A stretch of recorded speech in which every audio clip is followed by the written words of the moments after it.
శివాయ. ఓం నమో నారాయణాయ. కర్మ నివారణ, నరదృష్టి నివారణ, సంచిత ప్రారబ్ధ ఆగమిక కర్మ నివారణ, తులాభార కాల భైరవాయ నమో నమః. ఓం దిగంబరాయ విద్మహే గజవాహనాయ ధీమహి తన్నో కపాలకాల భైరవ ప్రచోదయాత్. ఓం ఇంద్రాణీ శక్తి దేవ్యై నమోస్తుతే. హరి ఓం. మా ఛానల్కి స్వాగతం. చూస్తున్న వీక్షకులకు, ప్రేక్షకులకు, ప్రియ కాళ భైరవ భగవద్బంధులకి స్వాగతం పలుకుతూ, మమ్మల్ని ఎంతగానో ఆదరిస్తూ ఉండబడినటువంటి ప్రియ సోదర సోదరీమణులకు అందరిపైనను, సనాతన ధర్మ సంరక్షకులకు, జ్యోతిష్య అభిమానులకు అందరికీ కూడా స్వాగతం పలుకుతూ, ఆదివారం అమావాస్య పుష్యమి నక్షత్ర సందర్భంగా అందరికీ నిండు నూరేళ్ల ఆయురారోగ్యాలను ప్రసాదించాలని శ్రీ కాళీ సమేత కాళభైరవ స్వామిని వేడుకుందాం. ద్వాదశ రాశుల్లో గ్రహ గమనాన్ని ఒకసారి వీక్షింపచేద్దాం. వృషభ రాశిలో కుజుడు మరియు దేవగురు బృహస్పతి సంచార స్థితి, కర్కాటక రాశిలో రవి సంచార స్థితి, సింహరాశిలో బుధ శుక్ర సంచార స్థితి, కన్యరాశిలో కేతు భగవానుడు సంచార స్థితి, కుంభరాశిలో శని భగవానుడు వక్రగమన సంచార స్థితి, మీనరాశిలో రాహు సంచార స్థితితో ద్వాదశ రాశుల్లో గ్రహ గమనాలు ఈ విధంగా ఉన్నాయి.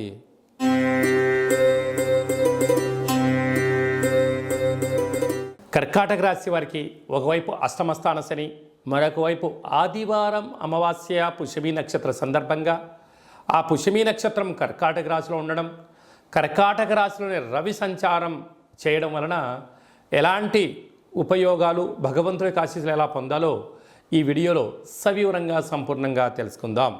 కర్కాటక రాశిలో ఏ నక్షత్రాలు వస్తాయనగా పునర్వసు నక్షత్రంలో చివరి పాదం 4వ పాదము, పుష్యమి నక్షత్రంలోని 4 పాదాలు, ఆశ్లేష నక్షత్రంలో 4 పాదాలు కలిపితే కర్కాటక రాశి. చాలామందికి పుట్టినటువంటి కాల సమయంలో డేటా బర్త్లో లేనటువంటి కారణం వలన పేరు యొక్క మొదటి అక్షరాన్ని అనుసరిస్తూ రాశిని తెలుసుకునే ప్రయత్నం చేద్దాం. హీ, హూ, హే, హో, డా, డి, డు, డే, డో అక్షరాల వారందరూ కూడా కర్కాటక రాశి జాతకులే. కర్కాటక రాశి యొక్క అధిపతి చంద్ర భగవానుడు. రాశిలోనే రవి సంచారం, రాశిలోనే పుష్యమి నక్షత్రం సంచారం చేయడం, ఒకవైపు అష్టమస్థాన శని, శని భగవానుడు కుంభరాశిలో జలరాశిలో వక్రగమనంలో ఉండడం, ఈ ఆదివారం అమావాస్య పుష్యమి నక్షత్ర సందర్భంగా ఉండబడే వారందరూ కూడా మీరు వ్యవసాయ క్షేత్రాల్లో కానీ పొలాల్లో కానీ తెల్ల జిల్లెడి యొక్క వృక్షాలు చాలా కనపడుతూ ఉంటాయి. ముందుగానే చూసుకొని ఒక 6 రోజులు ముందుగా ప్రతిరోజు వెళ్ళి ఒక చెంబు నీళ్ళు పోసి దీపాన్ని పెట్టి రోజు దండం పెట్టుకొని రండి. ఆ ఆదివారం అమావాస్య రోజున పై కొమ్మలను తీసేసి భూమిలోంచి పెకలిస్తే వచ్చే స్వామివారే శ్వేతార్కవర సిద్ధి మహాగణపతి స్వామివారు. ఆయనని తీసుకొని వచ్చి బాగా మట్టిని కడిగి సింధూరాన్ని పూసి పూజా మందిరంలో ఉంచండి. అద్భుతమైనటువంటి ఆనందకరమైన విశేషమైనటువంటి ఆ సాక్షాత్గా వరసిద్ధి గణపతి స్వామికి ఆశీస్సులు కలిగి ఆనందం, అదృష్టం రాబోయే కాలమంతా సువర్ణ యుగం అని చెప్పి గమనించాలి. అలాగనే ఈ కాళ అమావాస్య, ఈ కాళాష్టమి సందర్భంగా ఇంట్లో ఒక కాళభైరవ స్వామి యొక్క దీపము, కాళభైరవ స్వామికి సౌభాగ్య ముడుపు, కాళభైరవ హోమం చేసుకోగలిగితే అదృష్టం మీ సొంతమవుతుంది. అలా కుదరలేనటువంటి వాళ్ళు ఈ కింద నెంబర్ సంప్రదించినట్లయితే మీ పేరు పైన ప్రత్యేకంగా కూష్మాండ దీపాన్ని, కాళభైరవ హోమాన్ని చేయించి వీడియో కాల్ ద్వారా ప్రత్యక్షంగా చూపించి మీకు ప్రసాదాన్ని కూడా అందజేయడం జరుగుతుంటుంది. అలాగనే 2వ స్థానంలో బుధ శుక్ర సంచార స్థితి, తృతీయంలో కేతు సంచార స్థితి, అష్టమంలో శని సంచార స్థితి, భాగ్యంలో రాహు సంచార స్థితి, లాభంలో కుజగురు సంచార స్థితి కారణం వలన స్థిరాస్తులు, చరాస్తులు మీ సొంతం కాబోతున్నాయి. కనుక ఈ అష్టమి రోజున, ఈ అమావాస్య రోజున దూర వాయు జల ప్రయాణాలు పెట్టుకోవద్దు. ప్రమాదాలు పొంచి ఉన్నాయి, జలగండాలు ఉన్నాయి. పవర్తో, మ్యాగ్నెట్తో, ఆయుధాలతో దయచేసి చెలగాటం ఆడవద్దు. అలాగా స్వయం వృత్తులు, సేవా రంగాలు, వ్యాపారాలు, రియల్ ఎస్టేట్ రంగాలు, హోటల్ వ్యాపారాలు, సాఫ్ట్వేర్, హార్డ్వేర్ ఉద్యోగస్తులు, వ్యవసాయ సోదరీమణులు, గృహ భవన నిర్మాణ కార్యక్రమం చేసేవారు, అనేక రంగాల వారికి మంచి కాలం ఉంది. జాగ్రత్తగా దీపం ఉండగానే ఇల్లు చక్కబెట్టుకోండి. రాబోయే భవిష్యత్ అంతా కర్కాటక రాశి వారిదే అని చెప్పి గమనించాలి.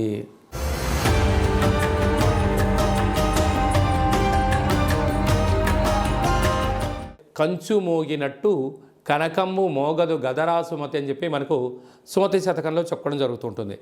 రాసులు 12 ఎలా ఉంటాయో 12ని అచ్చు వేయడం జరుగుతుంటుంది. పూజ చేసిన తదనంతరము ఈ యొక్క పాత్రను ఇలా ఎడమ చేతో పట్టుకొని కుడి చేతో ఈ కర సహాయం తీసుకొని ఇలా చిన్నగా శబ్దం చేసినట్లయితే ఓంకార శబ్దం రావడం జరుగుతుంటుంది.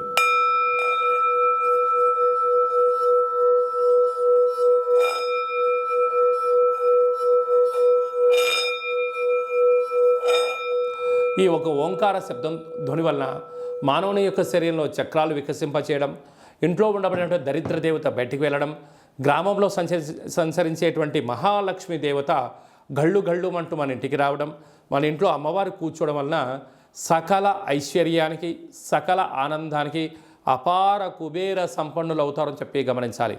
ఈ యొక్క కాళభైరవ స్వామి అక్షయ పాత్ర మరియు మీకు ఒక కాళభైరవ స్వామి ఒక పిరమిడు, డాలరు, కంకణము, కాళభైరవ హోమం చేయించడం జరుగుతుంది.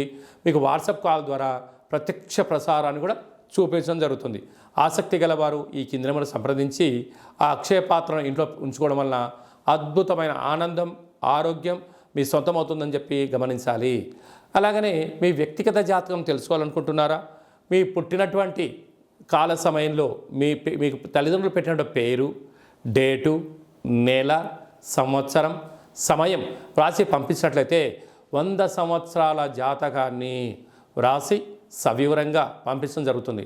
మీరు పుట్టినప్పుడు గ్రహ గమనాలు ఎలా ఉన్నాయి, ప్రస్తుతం ఎలా ఉంటున్నాయి, రాబోయే కాలంలో ఎలా ఉండబోతున్నాయో సవివరంగా సంపూర్ణంగా తెలియజేయడం జరుగుతుంటుంది.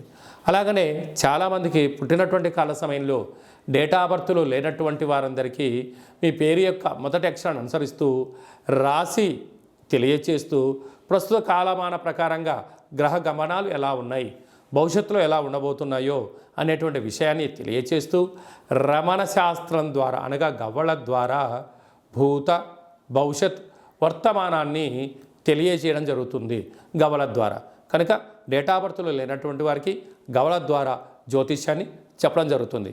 కనుక మన వ్యక్తిగత జాతకాన్ని తెలుసుకుందాం, గ్రహాలలో ఉండబడిన దోషాలను తెలుసుకుందాం, తినేటువంటి ఆహారాల్లో, వేసుకునే వస్త్రాల్లో, చేసే పనుల్లో స్వల్పమైన మార్పులు చేసుకుందాం.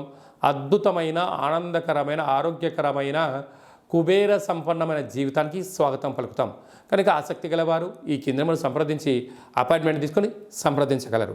అలాగనే మీ అబ్బాయి కానీ అమ్మాయికి కానీ ఎంత ప్రయత్నం చేసినా వివాహం అవ్వడం లేదా, ఎందుకు వివాహం అవ్వడం లేదు, జాతకంలో ఎలాంటి దోషాలు ఉన్నాయి, వివాహం ఎప్పుడవుతుంది, ఎలాంటి అబ్బాయితో అమ్మాయితో కలపడం వలన వీరి యొక్క గణగుణాలు బాగుంటాయో తెలుసుకోవడం జరుగుతుంటుంది. కనుక జాతకాన్ని తెలుసుకుందాం, మంచి వివాహ సంబంధం తెచ్చుకుందాం, భావితరాల్లో మంచి ఆనందకరం జీవితం పొందుదాం. కనుక వచ్చేటువంటి జాతకాన్ని వధూవరుల యొక్క పాదాలు, గుణాలు, సంతాన యోగము, అలాగనే విదేశీయాన యోగము, ఎలాంటి యోగాలు ఉన్నాయో కూడా తెలుసుకుందాం.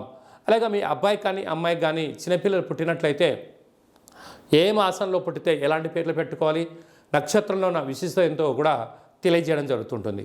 ఈ యొక్క మాసంలో పుట్టినటు రోజు వారందరికీ కూడా, అలాగే వివాహ వార్షికోత్సవం చేసుకుంటున్న వారందరికీ కూడా మన యొక్క దేవాలయంలో ప్రత్యేకంగా కాళభైరవ హోమం చేయించడం జరుగుతుంటుంది. అలాగనే ప్రసాదం కూడా మీకు పంపించడం జరుగుతుంది. మనమందరము కూడా కలియుగ కాలంలో కాళభైరవ స్వామికి స్మరణ చేద్దాం, కష్టాలకు స్వస్తి పలుకుదాం, ఐశ్వర్యానికి స్వాగతం పలుకుతాం.